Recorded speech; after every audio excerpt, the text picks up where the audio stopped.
Good evening. This is Lieutenant Commander Whitney and Lieutenant Grace Puglisi. We're going to talk about the use of virtual and augmented reality within operational environments and how it's utilized by teams. Good evening, everybody. This is Lieutenant Puglisi. First, we wanted to go over some of the important definitions related to our tech talk.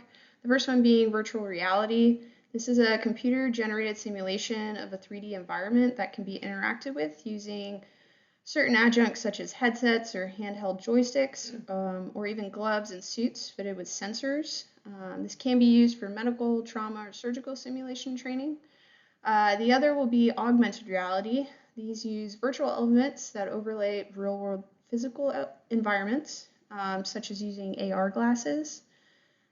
You can have a physical mannequin or a role player with graphics overlaying, in which interventions can be performed using the anatomical landmarks. Can also be used to assist with diagnostic procedures and treatments. Both use immersion simulations for medical education and emergency response training, which can also be utilized individually or in this scenario with teams. On this slide, we have examples of how virtual reality and augmented reality are used within the DoD. Our first example of virtual reality is the TCCC simulation, in which corpsmen or medics can practice their skills on virtual patients and practice in high stressful situations in which they will not lose a real patient, but will be in that high stress environment. The other example is CIMEX. I use CIMEX here during an exercise in which we had a patient who was bleeding from their mouth, and we had to figure out how we're going to treat this patient. I thought it was a good practice with team communication, working on what we want to do, discussing it, and actually treating the patient without, again, actually losing a life. Our next example is augmented reality, the HoloLens-based TCCC and the TAC AR surgical guidance, in which the participants wear goggles and it's overlaying a certain procedure, possibly, in which they are looking at anatomy and using their hands to help do a procedure and gain sets and reps on certain surgical skills. One thing that we, when looking for examples used within DoD, is looking to make sure that these programs have a function that utilize team-based approach. So a lot of these can be catered to either the singular user as a student. So if the surgeon just wanted to use the AR function for skill sustainment or learning a new technique, versus adjusting the scenario to use the team and have the surge techs there, the OR nurse. For TCCC, you can have a mass cow with everybody there and have them function with that environment. And then CIMEX, as Lieutenant Commander Whitney said, they use the team-based approach within that Role 2 environment to collaborate, learn, and figure out their roles within the utilization of VR. So I think DoD going forward, having programs that they invest in or create that can have that flexibility of either having a singular user or a team-based approach, you can really get more impact from the utilization of these programs for training and skill sustainment of our team members. And the big question, how does this all relate to M&S, right? So using virtual and augmented reality provides an engineered simulated environment that can be specific to the training needs of the medical teams in operational and expeditionary environments. So as we know, within these environments, your environment can change, the mission can change, how many people on the team, the expectations, the injury patterns, all of those things are very dependent on the mission going forward. So having programs that can adapt and be catered to these is very important when the DoD is looking at utilizing these programs. Can we simulate on a ship, on an aircraft, in a field tent, in an open environment, and beyond? Is it an urban environment? Is it a jungle? Is it in the desert? As we've seen through history, our operational environments change rapidly.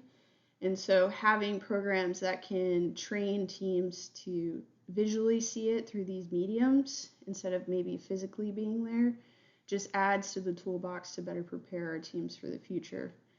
They can be used to educate teams, evaluate proficiency, evaluate teamwork, and assist in research when testing new concepts. As I think we all know, testing new concepts and adapting to the future of warfare is something we've been focusing on heavily over the past 5+ years, looking at PACOM and an EABO or LISCO environment.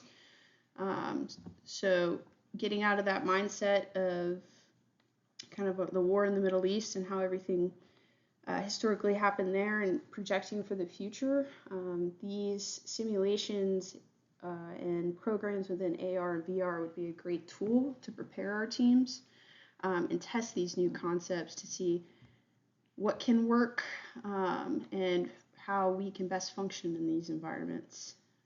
And then just team building in general. You know, whether it's a physical simulation or we're using these virtual platforms, assessing team function, communication, and collaboration, be it a team that is inherent to that unit or if we're partnering with foreign nations, these are great adjuncts to be able to assess those, improve upon those, to go forward and function in a real operational environment.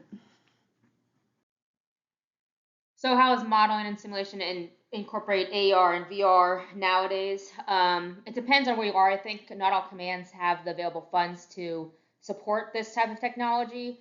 I think it's also a new training technology that we've discussed in our previous posts. So being able to get the buy-in from your command to purchase the technology and equipment that goes along with that is also an important point there.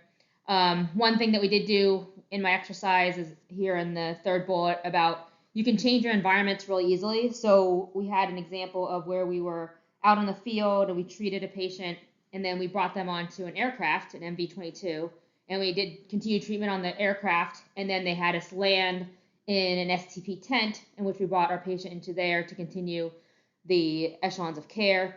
So this modality is a great way to have one thing you paid for or have the tools for, but you can also interchange multiple environments without having to have a lot of equipment to do different simulations for different teams in different environments, as Lieutenant Polizzi said recently about ships versus shore versus in a tent or out in the field.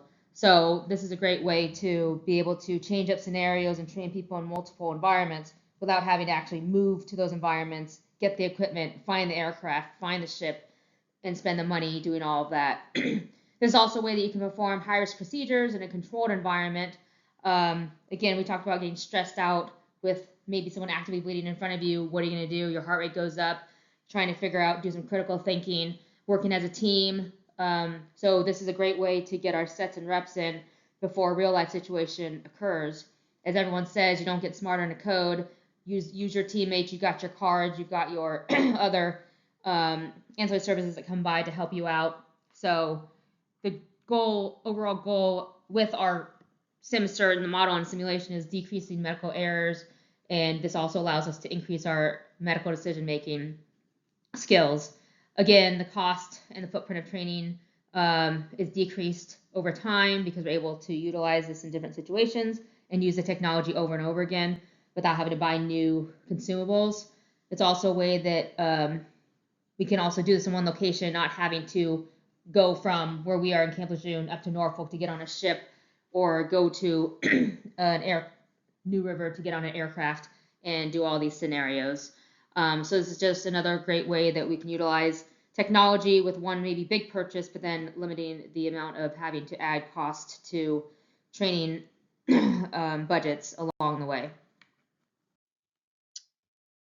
And where is this headed in the future? I think we've seen over time, either within this program or if you work with these adjuncts often, that VR and AR have advanced significantly over the past few years as it's become more popular in the utilization of simulation and training. Over time, these programs will improve with image quality, scenarios, technological advancement, and integration with AI to improve case scenarios and feedback. It is really up to the DoD whether or not they invest in these improvements and use it to be tailored within our training pipeline. AR and VR can be tailored to team-specific operational and medical objectives, as we've said before. As the operational landscape continuously changes, are we updating these programs to adjust with that change and making that a priority? And there's always advancements within biometric and psychophysiological monitoring as well, and these are great for assessing human factors such as decision making and performance under operational stresses. So how are individuals and teams handling the stressors within these critical environments, such as, you know, how critical the patient is, how many resources do we have, and all of those decision-making things. How are they responding as a team or as an individual, and how is the program able to monitor that to hopefully improve the functionality of these individuals and team members and the cohesion. So just utilizing that technology as it advances to improve our ability to execute the mission as a medical team, and utilizing these technologies to the most that we can is really where we're headed for the future.